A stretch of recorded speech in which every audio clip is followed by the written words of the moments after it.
this season.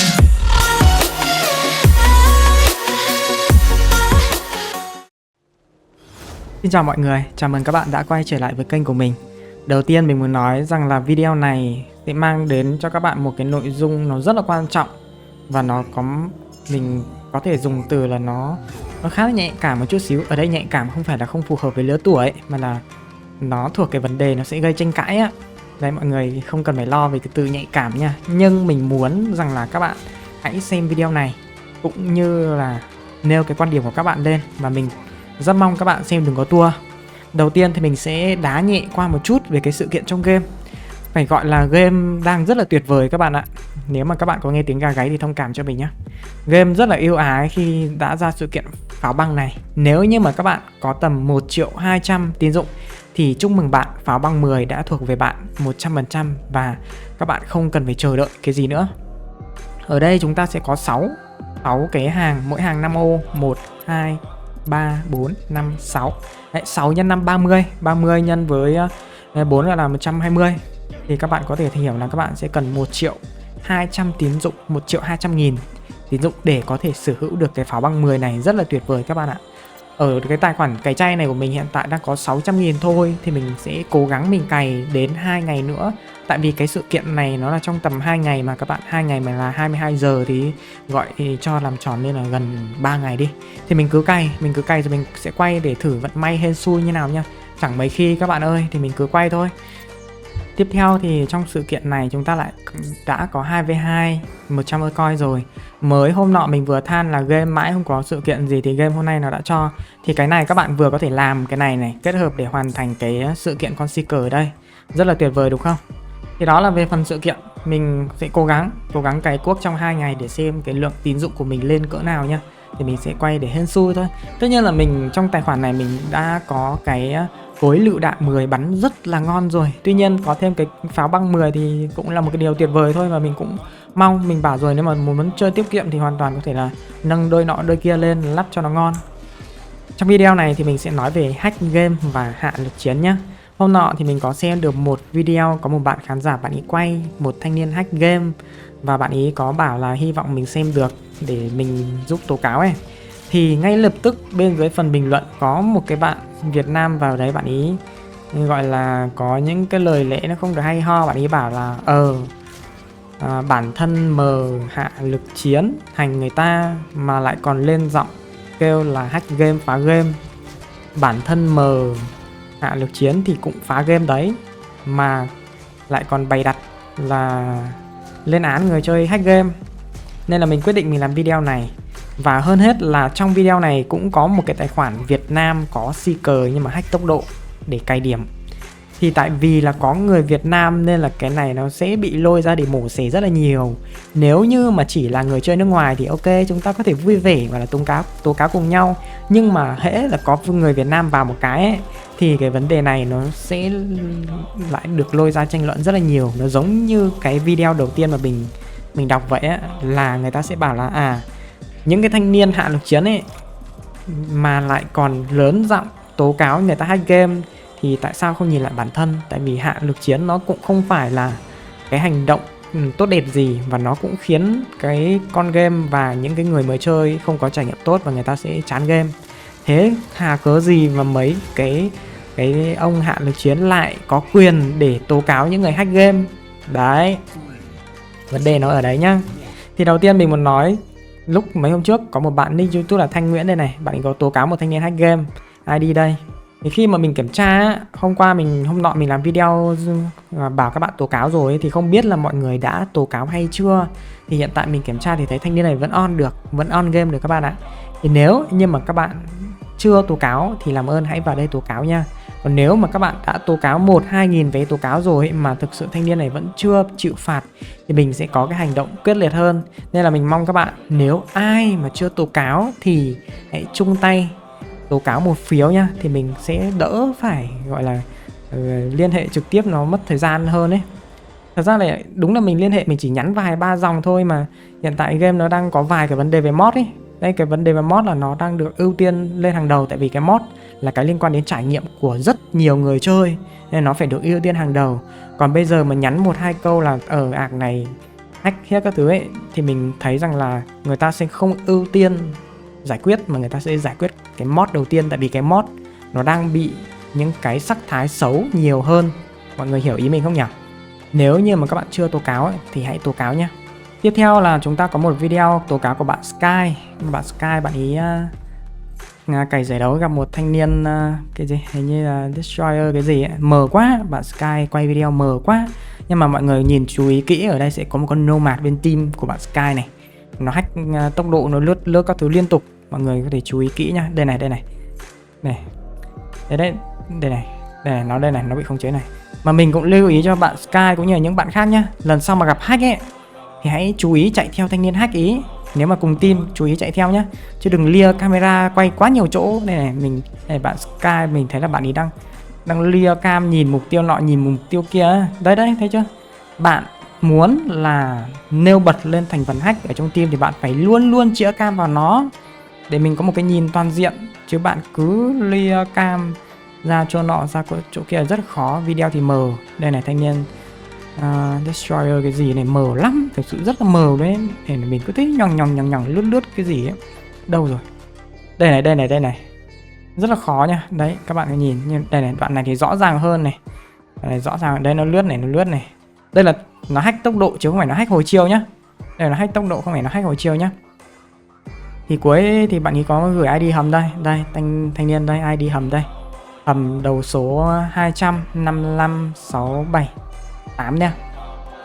Đây, thanh niên này thì cũng on 9 giờ trước đây, chắc là cũng chưa có nhiều phiếu tố cáo đâu. Thì các bạn hãy vào đây tố cáo nhé. Hãy vào đây tố cáo các bạn ơi.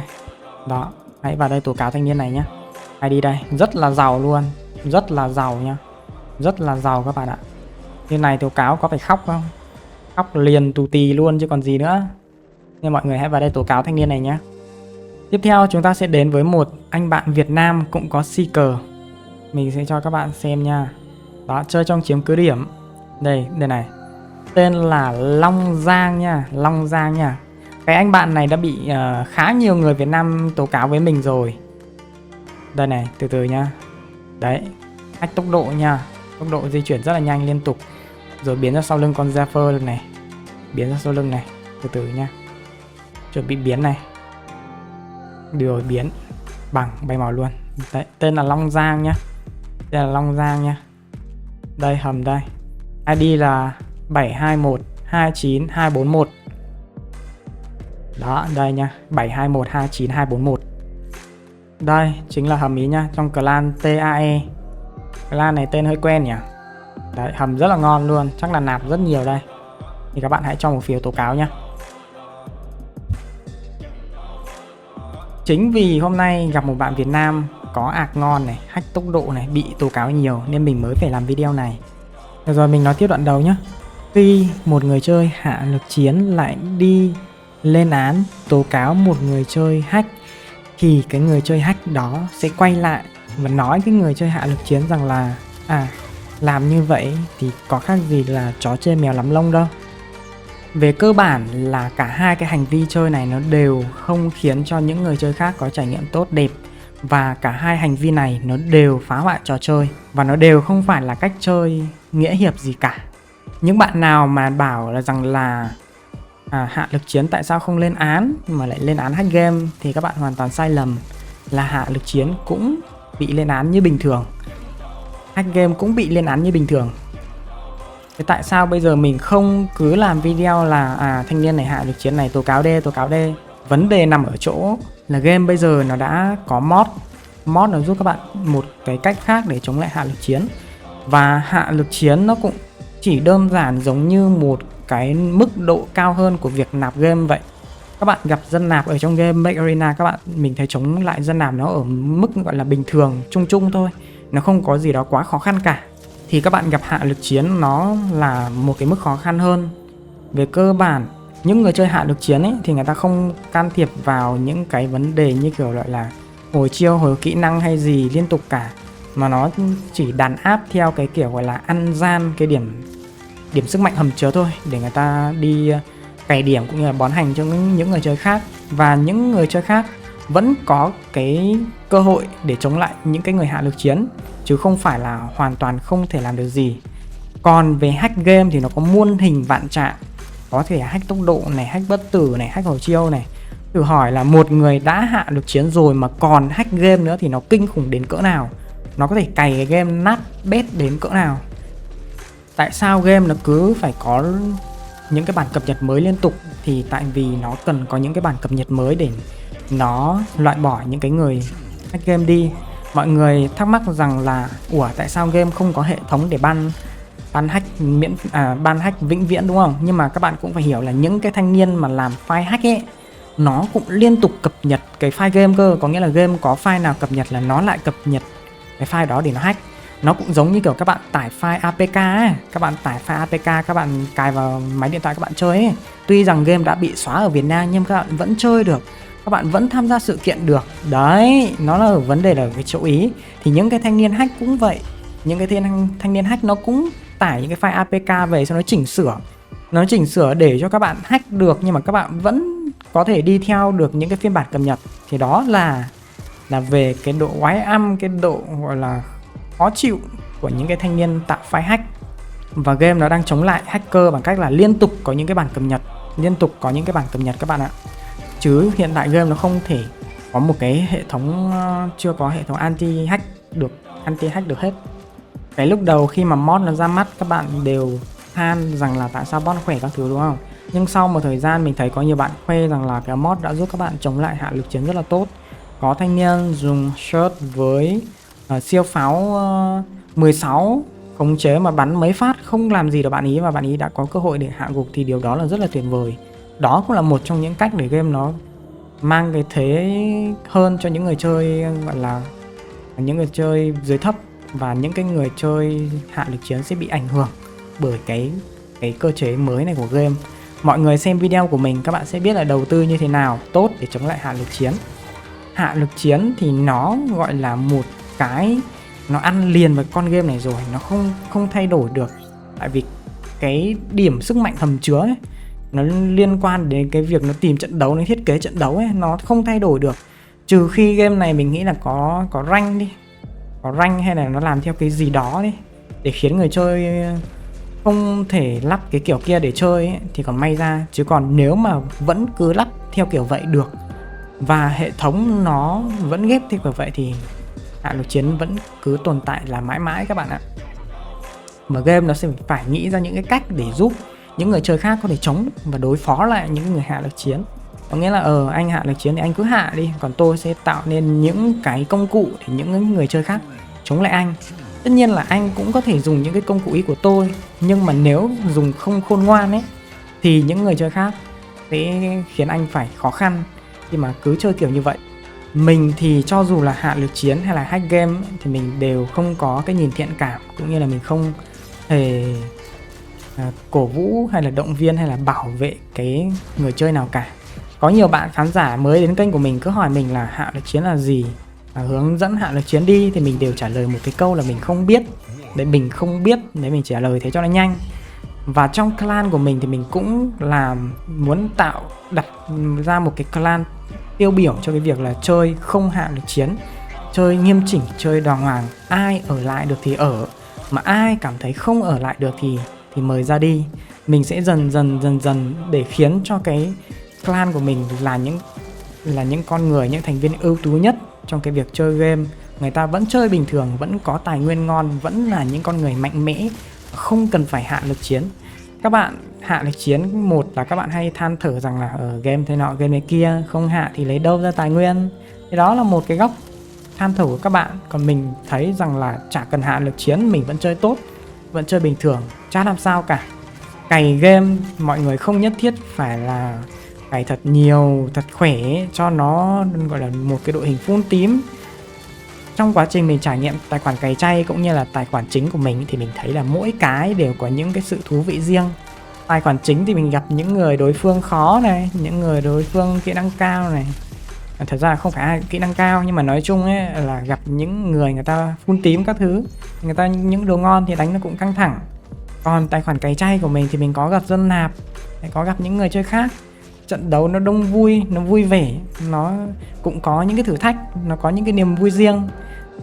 Chứ mình thấy là các bạn không cần cứ phải chạy theo rằng là phải combo đầy đủ như nọ, combo đầy đủ như kia, và để có được combo như vậy các bạn lại tính đếm từng ngày rằng cày sao cho nó tuyệt vời. Mình ví dụ như cái tài khoản cày chay của mình á, đồ các thứ mình lắp nó cũng gọi là xoàng xoàng thôi, phi công thì cũng chẳng đâu đến đâu, cái ghép thì cái có cái không, vũ khí thì cái có cặp cái không có cặp, nhưng mà cái vấn đề mình chơi á, mình vẫn thấy khỏe và mình vẫn có những trận đấu bón hành cho người khác. Thua hay thắng nó là những cái điều hết sức là bình thường. Nó không phải là những cái trận thua mà các bạn không thể ngóc đầu lên được, mà nó chỉ đơn giản là những cái trận thua mà các bạn không chơi kỹ, không quan sát thôi. Còn nếu các bạn chú ý quan sát ấy, thì các bạn vẫn có những cái trận thắng hết sức bình thường, cho dù là gặp dân nạp đi chăng nữa. Còn gặp dân hạ lực chiến thì cũng tùy rằng là cái người hạ lực chiến đó người ta hạ có full tím hay không, người ta sử dụng vũ khí như thế nào. Và hơn hết bây giờ game đã có mod thì nó lại thêm một cái công cụ nữa giúp các bạn chống lại hạ lực chiến. Các bạn bảo là hạ lực chiến nó cũng biết đầu tư mà, có phải là nó không biết đầu tư đâu anh. Thì cũng là đúng là như vậy. Tuy nhiên thì việc gặp hạ lực chiến biết đầu tư mà các bạn cũng biết đầu tư thì nó vẫn giúp các bạn có những cái tình huống chống đỡ lại hơn. Ví dụ các bạn gặp hạ lực chiến, bây giờ hạ lực chiến nhiều nhất vẫn là Nomad Ember Gun. Đấy, mình thấy là như vậy, vẫn là nhiều nhất là Nomad Ember Gun. Thì các bạn có một cái khiên lớp huyền thoại, đúng không? Thì bạn vũ khí thì chắc chắn rồi này, hạ lực chiến làm sao mà nó tính được hết những cái trường hợp là các bạn dùng những loại vũ khí gì. Thì trong quá trình hạ lực chiến cứ sần sổ lao đi lao lại ấy, thì cái lớp khiên nó cũng bị bào mòn khá là nhiều rồi. Và khi cứ sần sổ lao đến chơi bạn ấy thì sẽ gặp khó khăn đến cái lớp khiên của bạn, và bạn sẽ có cơ hội để chống lại hạ lực chiến. Tại vì cái phong cách chơi của hạ lực chiến là rất là sần sổ lao đến, không coi ai ra gì cả, đúng không? Chứ có phải là hạ lực chiến mà cứ nấp lâu lâu bắn một cái đâu, đúng không? Tùy trường hợp, tùy bản đồ thôi. Còn mình thấy là hầu hết hạ lực chiến là có cái phong cách tấn công nó rất là mạnh bạo, không coi ai ra gì cả. Kể cả cho dù là có nấp bắn đi chăng nữa thì nó cũng là dùng những cái loại vũ khí bắn tỉa, đúng không? Mà vũ khí bắn tỉa thì cái khiên lớp cũng giúp các bạn chống lại rất là tốt. Một số bạn gửi video cho mình là có những trường hợp là người chơi bay lên nóc nhà rồi là bay lên những cái vị trí rất là cao, thì các bạn ấy có bảo mình là hack, nhưng mà theo mình đó chỉ là người ta đã lợi dụng được những cái góc lag gì đó của game thôi, người ta trèo lên đấy thôi. Chứ còn mà hack game thì chẳng ai người ta hack kiểu vậy đâu. Bây giờ các bạn đứng rừng trên trời thì cũng có khác gì một con Lancer, một con Lee Wing bay lên đâu, đúng không? Thì bị bắn tỉa thì cũng hẹo à, nó không ai hack mà lại hack để đứng lửng lơ trên trời đâu các bạn ơi. Hack thì một là hack tốc độ để nó né, nó lướt tiếp cận rất là nhanh, rồi dùng những khẩu cận chiến sốc các bạn rồi nó chạy với cái tốc độ của The Flash. Hoặc là nó có thể hack vô hạn đạn này, hack bất tử các thứ này. Nhưng mà mình thấy là về hack vô hạn đạn hoặc là vô hạn kỹ năng bất tử các thứ thì nó chưa làm được, và mình cũng thấy chưa ai tố cáo cả. Chỉ có là hack tốc độ thôi. Nếu mà hack cộng với hạ lực chiến ở cùng một người ấy, thì nó sẽ rất là kinh khủng. Cái việc các bạn chống lại nó khó lắm. Nó cứ đánh nhoằng cái nó lại đi, đánh nhằng cái nó lại đến, đánh nhằng cái nó lại đi, thì nó cứ cấu cho các bạn, nó bắn cho các bạn bét thì thôi, nó bắn cho các bạn toè le từ lưa, tao không làm được cái gì cả. Chốt lại video này mình muốn nói là gì? Mình vẫn sẽ tố cáo những cái người hack game, đặc biệt là những người hack game có tài khoản ngon. Còn đối với những cái người hack game mà người ta có cái tài khoản mới tạo thôi ấy, thì các bạn hãy tự viết thư tố cáo nhá. Mình sẽ kêu gọi tố cáo ở những cái tài khoản ngon thôi. Còn nếu như mà cái việc bình thường tố cáo của các bạn không được ấy, thì mình sẽ trực tiếp là người đưa những cái video đó lên bên game để người ta có cái hành động mạnh tay hơn. Mình sẽ không chờ đợi nữa. Còn những người mà hạ lực chiến ấy, thì các bạn hoàn toàn có thể tố cáo như bình thường. Và nếu mà quá nhiều phiếu tố cáo thì người ta vẫn bị khóa tài khoản như bình thường thôi. Mọi người yên tâm là như vậy. Còn mình thì mình sẽ không thể nào gọi là cứ đi tìm những cái người hạ lực chiến để tố cáo được. Điều đó là mình không thể, tại vì hạ lực chiến nó rất là nhiều. Trên kênh của mình nếu mà nói ra chắc 1.000 người thì chắc đến 800-900 người hạ lực chiến mất. Nên là mình cũng không muốn đả động vào cái vấn đề này quá là nhiều. Một phần là vì chúng ta hoàn toàn có thể chống lại hạ lực chiến. Đấy, chúng ta hoàn toàn có thể chống lại hạ lực chiến. Nó không phải là cái thứ gì đó nó quá là không thể ấy. Nó không phải là một cái điều gì đó không thể ấy. Mà còn gặp hack thì nó nhiều loại, muôn hình vạn trạng. Riêng mà một người chơi đã hạ lực chiến mà lại còn xài tool hack ấy, thì chắc chắn là một người chơi hạ lực chiến bình thường sẽ không thể được. Ví dụ hai con nomad đều hạ lực chiến nhá, mà một con nó dùng tool hack tốc độ, một con thì chỉ đơn giản là hạ lực chiến thôi, thì cái con dùng tool hack tốc độ nó có thể đơn giản là né chiêu của con kia đi rất là nhanh. Ví dụ con này nó đang lướt đến đúng không, để nó bắn thì con kia nó né lại đấy, cứ lướt nó né. Nhưng mà khi mà hết thời gian rồi thì nó tông đến, nó bắn, nó cứ như vậy đúng không? Các bạn cứ tưởng tượng rằng là sao nhỉ, người thường mà đấu với The Flash đi thì cứ gọi là chạy lại đấm cái thì nó lại tốc biến đi, chạy lại đấm cái thì nó lại chạy đi đúng không? Mà các bạn cứ bảo ôi thôi mệt quá đi ở chỗ khác, thì nó lại chạy lại nó đấm cho các bạn một cái. Nó cứ kiểu như vậy thì làm sao các bạn ăn được đúng không? Các bạn nếu mà không chống lại thanh niên hack ý thì sẽ bị thanh niên hack ý tấn công. Nhưng mà nếu mà cứ mãi tấn công mà không được ấy thì các bạn cũng không được cái điểm gì ấy. Thế mọi người hiểu ý mình không? Nếu mà các bạn một thanh niên hạ lực chiến này không hack và một thanh niên vừa hack vừa hạ lực chiến mà gặp nhau ấy thì nó sẽ xảy ra cái tình huống như vậy. Nếu mà các bạn cứ cày điểm, mải mê cày điểm ấy thì sẽ bị thanh niên hack ấy dí tận nơi lúc nào không biết và các bạn có thể bị hạ. Nhưng mà nếu các bạn cố quay ra để các bạn dồn truy đuổi ấy, thì nó cứ chạy, các bạn không thể làm gì đúng không? Nhưng mà các bạn vừa quay đi một cái thì nó ngay lập tức từ đâu này nó dí sau lưng bạn là bạn đang phàng một cái thì wow, mọi người hiểu ý mình hơn đúng không? Nên là chốt lại một câu là hack là một thứ nguy hiểm hơn và nó phá hoại trò chơi hơn rất là nhiều.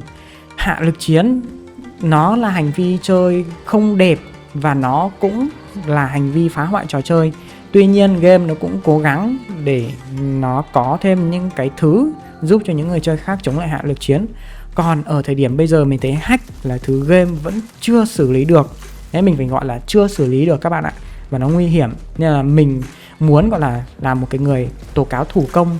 Nếu như mà gặp những cái trường hợp hack nó thuộc dạng là nạp tiền nhiều lại còn hack. Tại sao mình lại đánh vào những cái người chơi này để người ta mà biết tiếc tiền. Còn nếu mà wow người ta nhiều tiền quá người ta không tiếc thì thôi, người ta có thể nạp cái ạc mới người ta hack tiếp thì mình lại tố cáo tiếp, đơn giản là vậy. Thì nếu mà người ta thực sự biết là người ta tiếc tiền ấy, người ta không dùng hack nữa thì không sao cả, người ta lại có thể hạ lực chiến như bao người chơi khác. Video của mình hôm nay đến đây thôi, và một lần nữa mình mong các bạn hãy nâng cao ý thức của các bạn lên, chỉ có thể gọi như vậy. Đối với những các bạn hạ lực chiến ấy, mọi người hoàn toàn có thể có những cái trải nghiệm game hết sức là bình thường, cho dù là các bạn không hạ lực chiến. Thật ra mình nói vậy thôi, cũng tùy tâm các bạn, ai nghe thì nghe, không nghe thì thôi. Mình cũng không muốn nói quá nhiều về những cái này nữa. Còn về những người hack game thì chắc chắn rồi, chúng ta vẫn cần phải có những cái hành động quyết liệt hơn để khiến cho game không còn hack nữa. Chào mọi người nha, đừng quên để lại suy nghĩ của các bạn bên dưới phần bình luận video này. Và nếu như có bình luận nào nó mang thiên hướng quá là tiêu cực thì mình bắt buộc sẽ phải xóa nó đi. Chúc các bạn có những trải nghiệm tốt nhất với Mech Arena. Hẹn gặp lại các bạn trong những video tiếp theo. Bye bye.